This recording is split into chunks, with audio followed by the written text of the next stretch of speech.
Hey, what's up, you guys? You may be able to see around me. It's pretty windy. These are not the conditions I expected.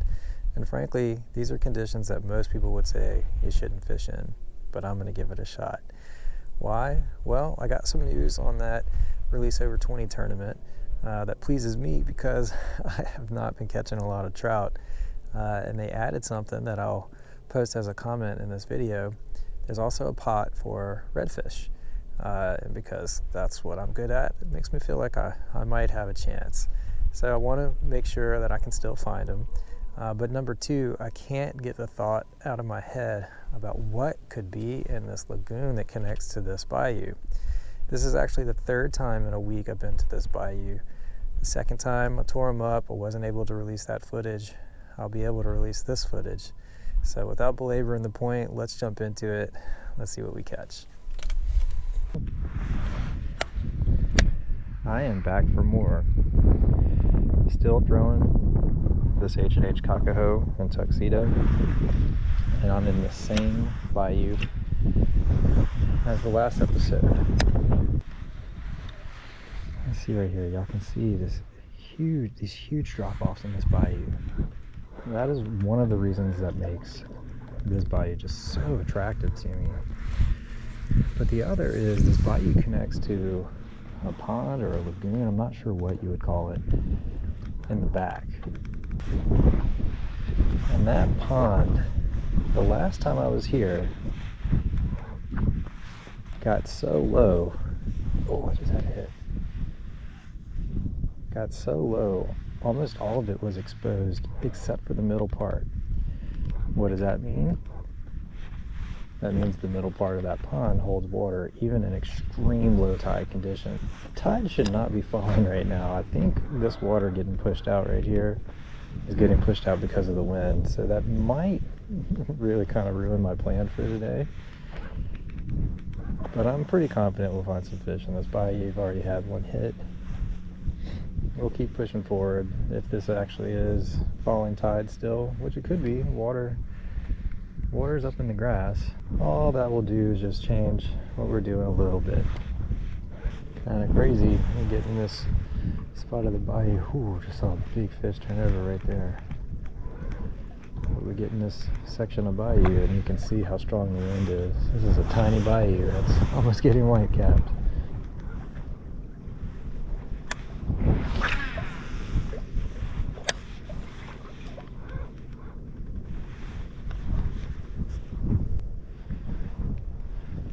There's one.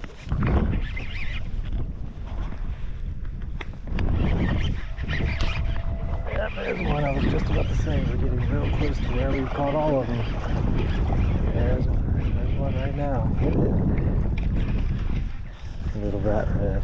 It's kind of foul hooked. But there we go. Redfish number one. Seriously, this is the third time I've been to this bayou.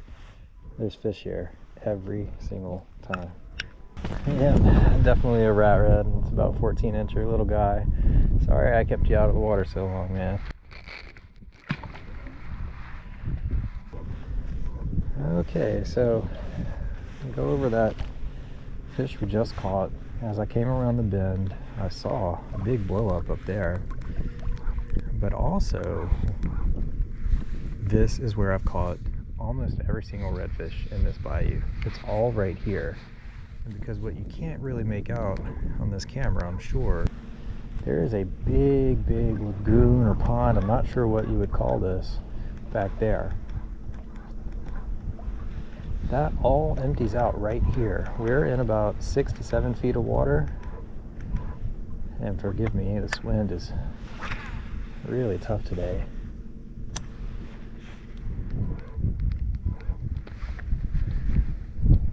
But we're in 6 to 7 feet of water, and where those sticks come up right there, it gets to about a foot of water. Huge difference right there.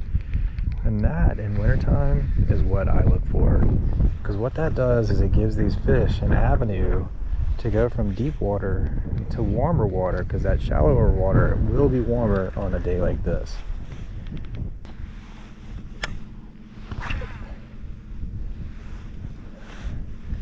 hard to get any distance on the cast right now because I'm throwing right into that wind.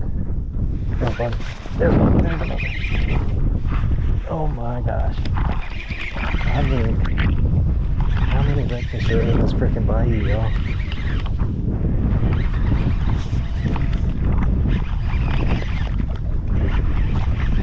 Look at that. And these are all such good signs.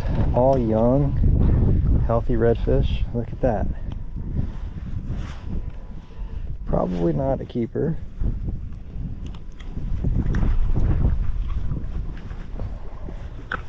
There we go. I actually got the hook out on that one. Yep, that's a 15. So we got, what was it, 13 or 14 and a 15. Let's see if we can go one up.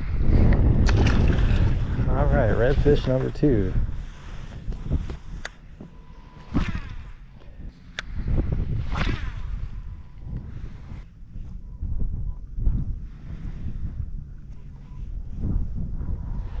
Okay, we've had 2 casts without a bite. That's concerning for right here.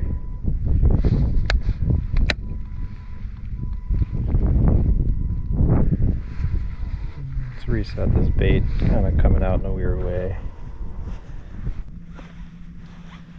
Alright, well, while the wind's dying down and I can actually get a word off, let's try to get to the leeward side of this lagoon and do some sight fishing, since that was the plan anyway. Alright. Well, sight fishing was a bust.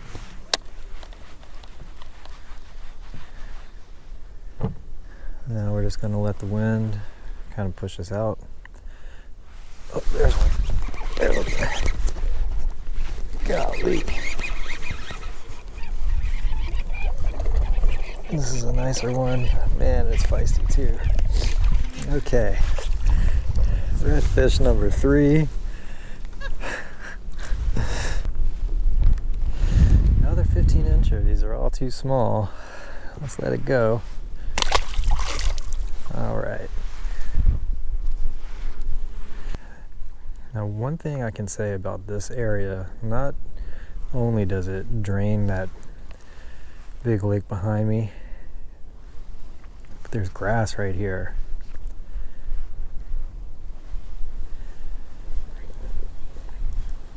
I'm talking to my fellow fishermen,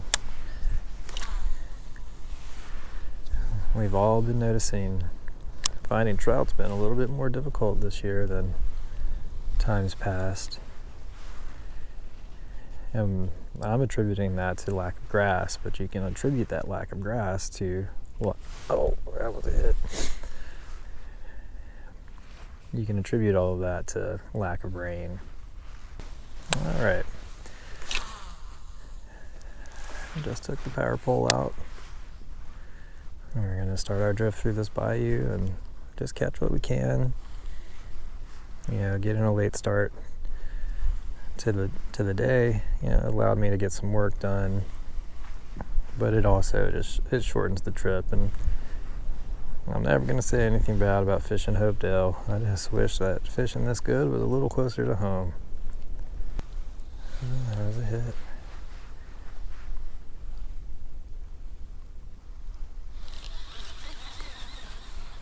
There's one.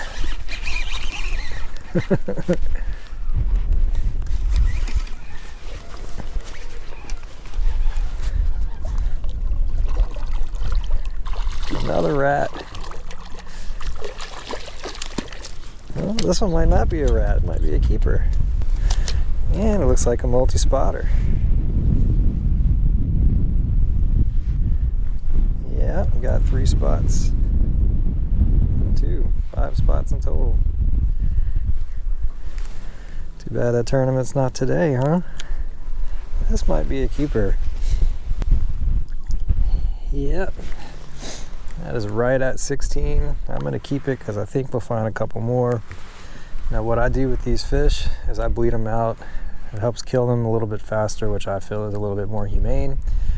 but also it makes the meat taste so much better. So let me get that done. Now look, we're in not ideal conditions. We got very strong winds.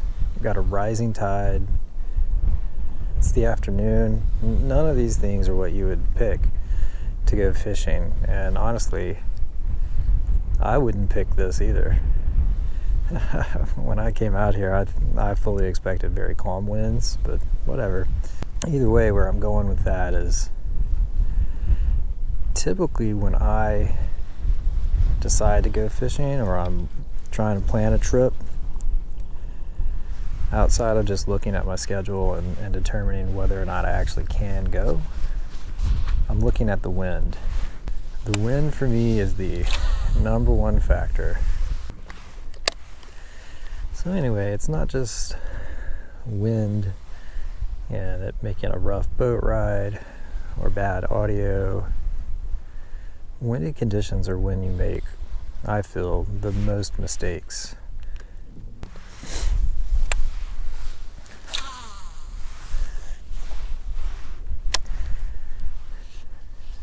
So yeah, when you have that wind blowing in your ears, it just gives you this constant just pressure, I would say.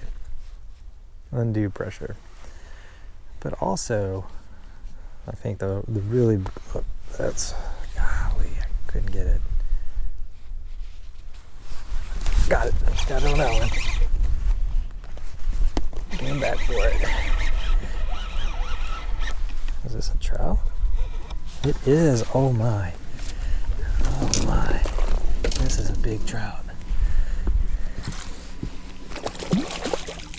Oh wow, y'all, this is what I've been looking for. That is a big trout.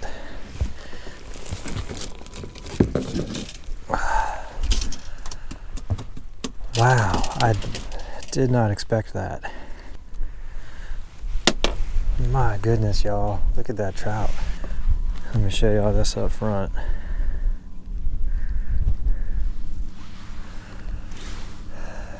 Look at that fish. You get the thumbnail shot right there. Beautiful, beautiful fish.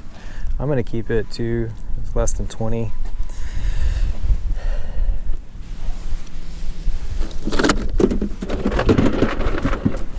That was very unexpected, very good, happy, pleased with that. But wow, I wonder how many of these hits I've had that were exactly like that were trout, and I just didn't realize. I was fully expecting that to be another 15-inch red. That's kind of how it was fighting, and honestly kind of how it hit. But what was different about it than all those reds is it didn't hit very hard. And I had to stop, like I felt it hit and I let the bait sit. There's another one. Oh, we got off. Oh man, that was a nice hit.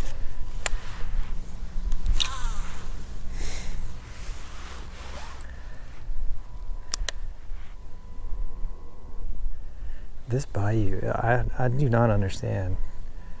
I'm not complaining, but I don't understand why there's so many fish in here. I've caught fish in this bayou before, but I'm telling y'all, this is the third time I've fished here in a week and a half, and there's just fish every single time. Okay, well, we had that one 17-inch trout.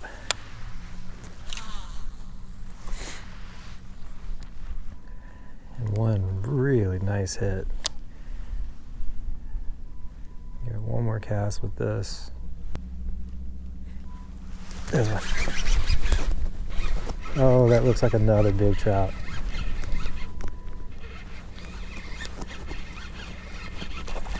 Oh, it is.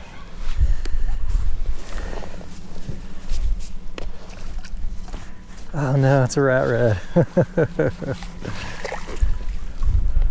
I was babying it like it was a trout. Man, this bayou.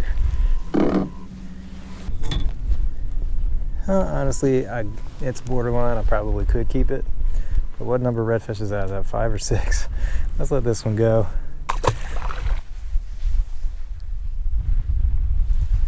All right, well, we have fished our way out of the bayou.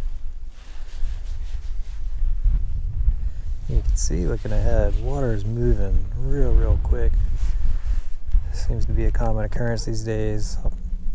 What's happening with this water though is it's getting blown by the wind in the same direction as the rising tide, so it's rising kind of extra fast. Gonna make a couple more casts, but I think this will be the end of the road for this bayou at least. Hey, what's up you guys? Apologies for the scenery change, but when I was editing this video I realized that the spot I'm about to go to was just too good to be put on the back of this episode. So what I'm going to do is I'm going to cut it into 2 episodes.